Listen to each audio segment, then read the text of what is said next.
আসসালামু আলাইকুম। এসএসসি দাখিল 26 তোমাদের বোর্ড পরীক্ষার আর বাকি আছে 72 দিন। আমরা যে 60 দিনে মাস্টার প্ল্যান শুরু করেছিলাম, আজকে তার 37তম দিন। আর 37তম দিনটা হচ্ছে আমাদের 9 ফেব্রুয়ারি 2026। আমরা আমাদের মিশনের অংশ হিসাবে আজকের দিনে যে পড়াগুলো পড়ব, প্রথমে রয়েছে কোরআন মাজিদ। মাদ্রাসা সেকশনের জন্য প্রথমেই রয়েছে কোরআন মাজিদ।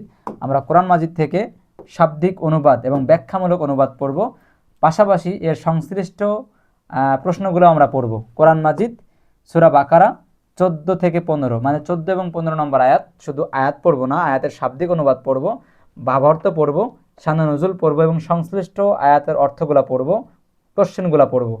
যারা আমার পেইড ব্যাচে ভর্তি আছে তারা অ্যান্টিবায়োটিক সাজেশন থেকে পড়বে, আর যারা আমাদের পেইড ব্যাচে নাই তারা হচ্ছে মূল বই থেকে পড়তে পারেন এবং সাজেশন থেকেও পড়তে পারেন। এরপরে আসেন অ্যারাবিক ফার্স্ট পার্ট, রচনামূলক প্রশ্ন। কোশ্চেনটা ঘুরে গেছে, উক্তব খোলাসাতুল কসিদাত আর রিফকুবুল হাওয়াইন। ঠিক আছে, উক্তব খোলাসাতুল কসিদাত। কোশ্চেনটা আমার লেখা উল্টে গেছে, লিখছিলাম ঠিক কিন্তু সফটওয়্যারে পড়ার পর উল্টে গেছে। উক্তব খোলাসাতুল কসিদাত, ঠিক আছে, রিফকুল বিল হাওয়াইন। ঠিক আছে, এটা হচ্ছে রচনামূলক প্রশ্ন। এটা আপনারা যে কোনো কোম্পানির গাইডে পেয়ে যাবেন। এরপরে Arabic second part, Arabic second part ঈদগাম, আরিফুল ঈদগাম। ঠিক আছে, উদাহরণ সহ। এই কোশ্চেনটা আজকেই শুরু হচ্ছে, আপনারা অর্ধেকটা পড়বেন, সব কোম্পানির গাইডেই প্রশ্নটা আছে। এরপরে বাংলা ফার্স্ট পার্ট, জীবন বিনিময়, যে আমাদের কবিতাটা আছে, এই কবিতাটা যারা আমার পেইড ব্যাচে তারা আমার দাগানো শীট পড়বেন, যারা পেইড ব্যাচে নাই কবিতাটা খুব ভালো করে পড়বেন, অর্থ করে করে পড়বেন এবং এই কবিতা থেকে বিগত বছরে আসা কোশ্চেনগুলো একটু প্র্যাকটিস করবেন। এরপরে বাংলা সেকেন্ড পার্ট, অনুচ্ছেদ পড়বেন, শিক্ষা সফর, অনুচ্ছেদ পড়বেন, শিক্ষা সফর। এরপর আছে ইংরেজি প্রথম পত্র, দ্য পার্পেল জার, পার্ট 1, 2, 3, এই তিনটাই পড়বেন। আমার পেইড ব্যাচে কিন্তু আমি এটা পড়াই দিছি, তিনটাই পড়াই দিছি। আপনাদের এইটাই পড়া থাকলো। মূল বই থেকে 140 পেজ থেকে এই প্যাসেজগুলো শুরু হচ্ছে। দ্য পার্পেল জার, ঠিক আছে, পার্ট 1, পার্ট 2 এবং পার্ট 3 তিনটাই কিন্তু পেইড বেসে পড়িয়ে দিয়েছি। আপনারা প্র্যাকটিস করবেন। যারা পেইড বেসে নাই তারা এই গল্পটাকে ধরে একটু অর্থ করে করে বাক্যের অর্থ বুঝে, শব্দের অর্থ বুঝে অনুবাদ করে পড়ার চেষ্টা করবেন। এরপরে ইংরেজি second part, right form of verb 11 থেকে 15 আমার হচ্ছে প্র্যাকটিস শিট থেকে, আমার দেওয়া শিট থেকে আপনারা পড়বেন। যারা পেইড বেসে নাই তারা বোর্ড কোশ্চেন পড়বেন। ঠিক আছে, কুমিল্লা বোর্ড, কুমিল্লা বোর্ড আপনারা পড়বেন হচ্ছে 24, 23 এবং 22। ঠিক আছে, কুমিল্লা বোর্ড, এই তিনটা বোর্ড আপনারা পড়বেন রাইট ফর্ম অফ ভার্বের। এবারে ইসলামের ইতিহাস, ইসলামের ইতিহাস সৃজনশীল প্রশ্ন 12 এবং 13, আলফাতা বা লেকচার সাজেশন। যার যে কোম্পানির সাজেশন রয়েছে সেই কোম্পানির সাজেশন থেকে 12 এবং 13 নম্বর সৃজনশীল পড়বেন।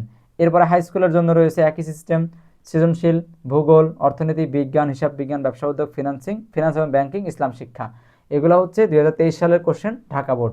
আপনারা সৃজনশীলের ক খ পড়বেন, খুব ভালো করে মুখস্থ করবেন।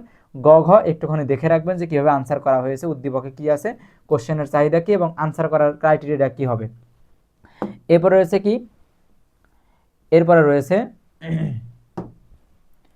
কৃষি শিক্ষা।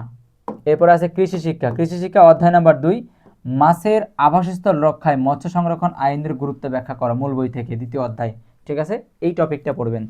গণিত, গণিত অ্যান্টিবায়োটিক 12 এবং 13, যারা পেইড বেসে নাই তারা মূল বই থেকে করবেন 9.2, মূল বই থেকে করবেন 9.2, 21, 22 এবং 24, 21, 22, 24। যারা পেইড বেসে নাই তারা মূল বই থেকে 9.2, 21, 22, 24 করবেন। যারা পেইড বেসের তারা অ্যান্টিবায়োটিক 12 এবং 13 করবেন।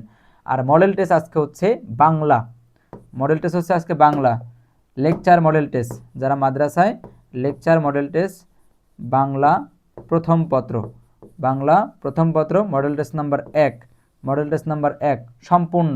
ঠিক আছে, সিকিউ এবং এসকিউ এবং এমসিকিউ। ঠিক আছে, তাহলে এই ছিল আমাদের আজকের দিনের তথা 9 ফেব্রুয়ারি 2026 37তম দিনের আমাদের আজকের প্ল্যান বা আজকের পড়াশোনা। আশা করছি আপনারা সর্বোচ্চটা ট্রাই করছেন, সর্বোচ্চ পরিশ্রম করে পড়ছেন। আমি কিন্তু আপনাদের জন্য খুব কষ্ট করে, অনেক ব্যস্ত থাকলেও কিন্তু এই সিলেবাসটা মেনটেন করছি, তৈরি করছি। আশা করছি আপনারা এই সিলেবাসটা নিয়ে উপকৃত হবেন, পড়াশোনা করবেন এবং আমার জন্য দোয়া করবেন। আসসালামু আলাইকুম রহমতুল্লাহ।